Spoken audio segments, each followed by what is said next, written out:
ورسوله الكريم اما بعد محترم بھائیو اور ساتھیو، قرآن حکیم سورہ توبہ میں آیت نمبر 36 میں حق تعالی شانہ نے ارشاد فرمایا ہے ان عدت الشہور عند اللہ 12 شہرا، سال میں 12 مہینے ہوا کرتے ہیں اور یہ اس دن سے چلی آ رہی ہے یہ ترتیب جب سے کہ آسمان اور زمین کی تخلیق کی گئی۔ یہ کوئی نئی بات نہیں ہے، بادشاہوں کے ایجاد نہیں ہے، محکمہ موسمیات والوں کا طریقہ نہیں ہے، بلکہ یہ تو شروع سے ہی جب سے کہ آسمان اور زمین کا نظام چل آ رہا ہے، سال میں 12 مہینے ہوا کرتے ہیں، یہ ترتیب بھی چلی آ رہی ہے۔ قرآن حکیم نے 12 مہینے ذکر فرمائے۔ یہ بات کہ کون سا مہینہ فضیلت رکھتا ہے، کون سا ہفتہ فضیلت رکھتا ہے، کون سا دن فضیلت رکھتا ہے، کون سا وقت اور کون سی گھڑی بابرکت ہوا کرتی ہے، یہ وہ چیزیں نہیں ہیں جن کو کہ کوئی عقل مند انسان اپنی عقل کے بلبوتے پر طے کر سکے اور بتا سکے۔ یہ وہ چیزیں ہیں کہ جو قرآن حکیم سے اور سنت رسول سے معلوم ہوا کرتی ہیں۔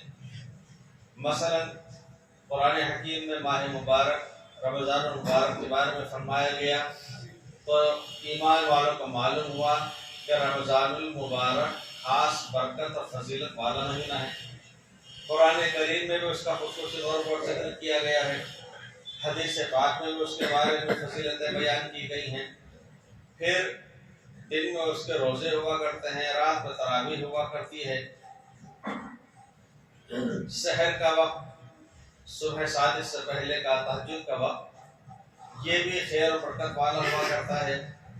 حضرت یعقوب علیہ السلام سے جب ان کے بیٹوں نے کہا کہ ابا جان ہمارے لیے اللہ سے مغفرت دعا کیجئے، تو انہوں نے کہا کہ میں قریب تمہارے لیے دعا کروں گا۔ مفسرین نے لکھا کہ وہ دعا ان کو تہجد کے وقت میں کرنا تھی، اس لیے کہ تہجد کے وقت میں دعائیں بہت جلدی قبول ہوتی ہیں۔ فرض نمازوں کے متصل بعد دعائیں بہت جلد قبول ہوتی ہیں۔ جمعہ اس کو پورے ہفتے کے اندر کئی اعتبار سے فضیلت ہے، مثلا یہی کہ اس کے اندر بہرحال نماز جمعہ ہے، اور ذی الحجہ کا پہلا عشرہ اس کی خصوصی طور پر فضیلت بیان کی گئی، اس کے روزوں کی فضیلت بیان کی گئی، خاص نویں یعنی عرفے کے دن کی فضیلت خصوصی طور پر بیان کی گئی، عاشورہ 10 محرم کی فضیلت بیان کی گئی، 15 شعبان کی شب اور اس کے روزے کے بارے میں حدیث پاک میں فرمایا گیا۔ غرض ہے کہ کون سا دن، کون سا وقت زمانے کے اندر بابرکت ہے، فضیلت والا ہے، بڑا درجہ رکھتا ہے، یہ چیزیں ایمان والا قرآن اور حدیث کی روشنی میں ہی جان سکتا ہے، اپنی من مرضی اس کے اندر دخل نہیں ہے۔ جگہ کے اعتبار سے، مقام کے اعتبار سے، زمینی اعتبار سے اگر دیکھا جائے تو دین اسلام کے اندر صاف صریح ہدایات ہیں کہ مکہ مکرمہ میں حدود حرم اللہ تعالیٰ نے اس کو یہ حیثیت اور وقت دی ہے کہ وہاں پر کوئی گھاس بھی نہ اکاڑی جائے، کوئی شکار بھی نہ کیا جائے۔ ایک صاحب بزرگ کی خدمت میں ایک مسواک لے کر آئے کہ حضرت میں نے حرم پاک سے یہ مسواک آپ کے لیے توڑی ہے، لایا ہوں۔ انہوں نے فرمایا وہاں سے مسواک توڑنا جائز کریں۔ حضرت عمر بن خطاب رضی اللہ عنہ فرماتے ہیں کہ اگر مجھ کو میرے باپ کا قاتل حدود حرم میں مل جائے تو مجھ سے بدلہ نہ لوں، اس لیے کہ روئے زمین پر حرم پاک کو اللہ تعالیٰ نے خصوصی مقام عطا فرمایا ہے۔ پھر مدینہ منورہ، حدیثوں کے اندر اس کی خاص فضیلت ہے۔ حضور نے دعا کی تھی جب ہجرت کا حکم ہونے لگا، اشارہ ہوا، تو حضور پاک اسلام نے دعا کی کہ اے پروردگار مجھ کو جو روئے زمین پر سب سے زیادہ پسندیدہ جگہ ہے وہ میں آپ کے لیے چھوڑ رہا ہوں، آپ کے حکم پر چھوڑ رہا ہوں، یعنی مکہ مکرمہ جہاں پیدائش ہے، جہاں تک کی زندگی بسر ہوئی ہے۔ اور دعا کی کہ پروردگار آپ میری ہجرت کا اس جگہ کو بنائیے گا جو آپ کو سب سے زیادہ پسند ہو۔ مدینہ منورہ میں ہجرت ہوئی تو معلوم ہوا کہ مدینہ منورہ اس کی زمین کو بھی اللہ تعالیٰ نے فضیلت دی ہے، برتری دی ہے۔ حدیث پاک میں فرمایا گیا ہے کہ روئے زمین پر سب سے بہترین مقامات یعنی جگہیں وہ مساجد ہیں، جو اللہ کے لیے عبادت کرنے کے لیے، سجدہ ریز ہونے کے لیے جو جگہ متعین کر لی جاتی ہے، وقف اللہ ہوتی ہے، وہ روئے زمین پر سب سے بہتر ہے۔ بازاروں کے لیے کہا گیا کہ وہ شر البقاء، بدترین۔ آدمی قضائے حاجت کے لیے استنجا خانے میں جاتا ہے، باتھ روم میں جاتا ہے، کتنا ہی بہترین بنا ہوا کیوں نہ ہو، لیکن ظاہر ہے کہ بلا ضرورت وہاں پر نہیں رہا کرتا۔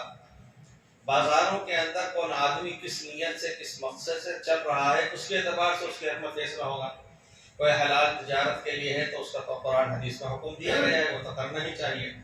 لیکن اگر آدمی بلا ضرورت اور بدنیتی کے ساتھ وغیرہ وغیرہ غلط اغراض کی وجہ سے چل رہا ہے تو ظاہر ہے اس کے حق میں تو وہ بدترین جگہ ہو جاتی ہے۔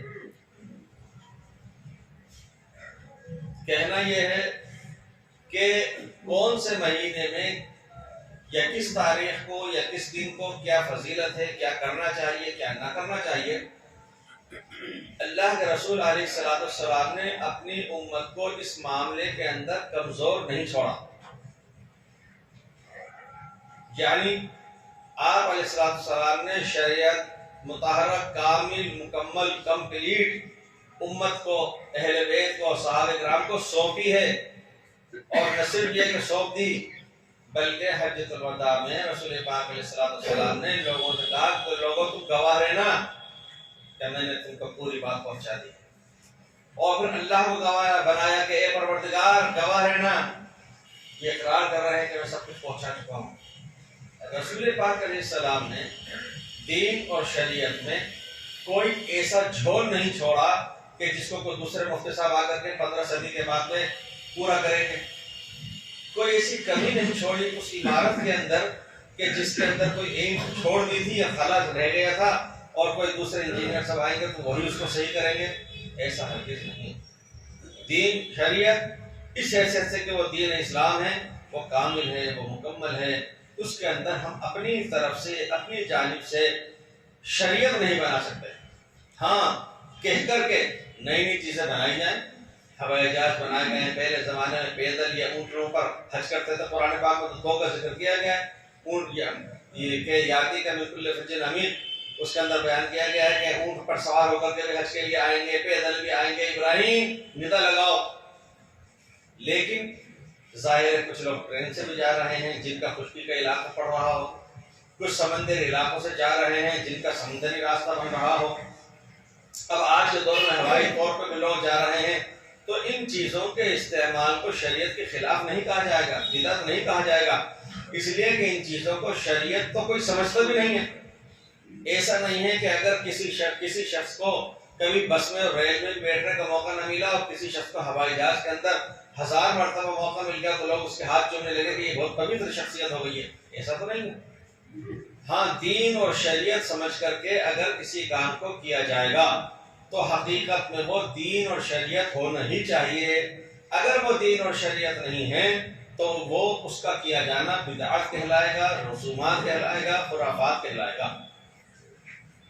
ایک آدمی کوئی کام کر رہا ہو، مثال کے طور پر 2 رکعت پڑھتے ہیں، یہ بتلائیے حضرت قاری ظہیر احمد صاحب رحمۃ اللہ علیہ سے بننے والی مسجد مسجد نظام الدین میں، اور انہوں نے پوچھا کہ یہ بدلاؤ کہ فجر کی سنت اور فرض میں کیا فرق ہے۔